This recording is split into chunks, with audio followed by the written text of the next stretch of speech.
Good morning, Room 25. I've got my rally monkey here today. I hope you guys had a great weekend. Here at my house, we are definitely missing baseball this week, so I have a quote all week for that's the theme of baseball, and this is a quote from Babe Ruth that says, "It's hard to beat a person that never gives up."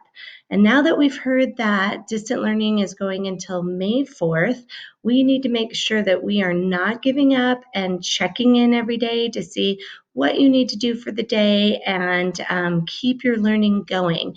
And I'm here to rally with you if you need help or need some encouragement. Just you can call me and we can do a Screencastify kind of video conference, or we can email each other. Anything you need to rally you to get your work done. So let's see what we have for today, which is Monday, March 30th. And here's our learning plan for today. So up here, we have for circle time today, instead of doing a flip grid, I just want you to prepare for tomorrow's circle time. And I want you to share with us one thing that has been challenging during this distant learning. So tomorrow we're going to meet at 10:30, and I want you to prepare to answer that question. And then also, I want you to have a piece of paper, and I'll put on, I forgot to put the mental math recording sheet. I'll put that on today. You can print that out, and we're going to actually do mental math together via Google Meet, so on our classroom. So we're going to do our circle, and then we're going to do some mental math for our class meeting tomorrow. So let's see, for math today, you're going to do a warm-up. This problem is from your Bridges math book on money for endangered wildlife. So you're going to work on that, and then you're going to show your thinking and your answer in a math flip grid. So instead of our circle flip grid today, you're going to do actually some math thinking on that flip grid and explain your thinking for this first warm-up problem. Mrs. O'Hare has a show me video on some things that will help you for the workbook pages 215 and 216. We're doing a review of multiplication strategies for those. So you can work on that today. And there's another video for support here. In the extras over here, I put the answers for Williams Polygon's problem of the month for level A and B. And tomorrow I'll have level C and D in case you haven't worked on those. You can look at those today. I also have an answer to the problem to ponder number 3. So many of you got these answers in your solutions last week, so you can look that over and see how your solution matches the one I put in.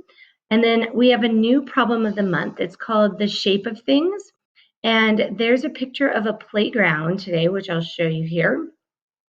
And in Google Classroom, I want you to explain using, it says name and describe. It would be hard to draw on Google Classroom. So I want you to name and describe clearly all the shapes you can see in this playground picture. Okay, so you're going to describe those in Google Classroom today. And then we're going to be doing different levels of that problem of the month as the week goes on. Mr. Miller has a challenge question for you here. Don't forget, you can do SD math every day if you want, or just choose a couple days a week to do that. For language arts, if you did not finish reading alternative fuel cars, you can finish reading that in RAS Plus, and then you're going to take the quiz for both books, Alternative Fuel Cars and Electric Cars. Those are assigned for you. And I'll put the username again here. User is King 196, and then the password is just your name. Password is your name, no capitals. And then we're going to start Unit 6 in Benchmark, which is confronting challenges. You have the floppy, and then I've also assigned it online in Benchmark. And our challenge essential question is, how do we overcome obstacles? So that's the essential question through Unit 6.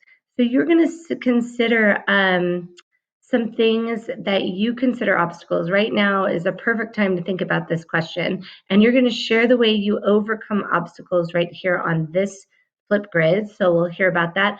And actually those obstacles could be the challenges that you share tomorrow in circle time. That's a good thing to start thinking about for your sharing tomorrow. And then you're going to read Rabbit and Coyote on pages 4 and 5, just 2 pages in the Unit 6 floppy. And then you're going to answer these questions. What trick did Brother Rabbit play on Coyote?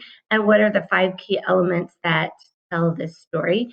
We also have a video here of considering watching this video of what does this coyote have in common with the one from the short story.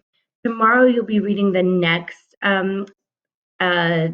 story in the floppy, and then you'll start working on the text questions. So just answer these questions in Google Classroom today.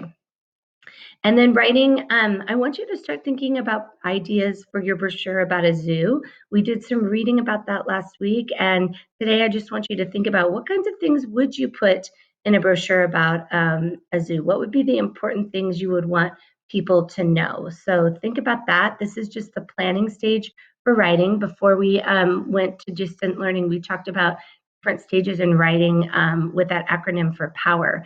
So for POWER, P stands for the planning stage. So that's what we're working on for writing today. For science, you can continue reading about Kane's Arcade. And I want you today to brainstorm a list of arcade games that someone could build. And then how do you think Kane used the engineering design process? And if you were to build your own arcade, which step would you begin with? And what step do you think is the most important? So you can kind of answer those questions on Google Classroom to get you started on thinking about an arcade game you might want to do. And that is it for today. Of course, we have lots of extras for PE from Mrs. Brown, and you can continue working on VAPR projects as you have time. So I hope you have a great day today. I will see you tomorrow at 10:30 for a class meeting.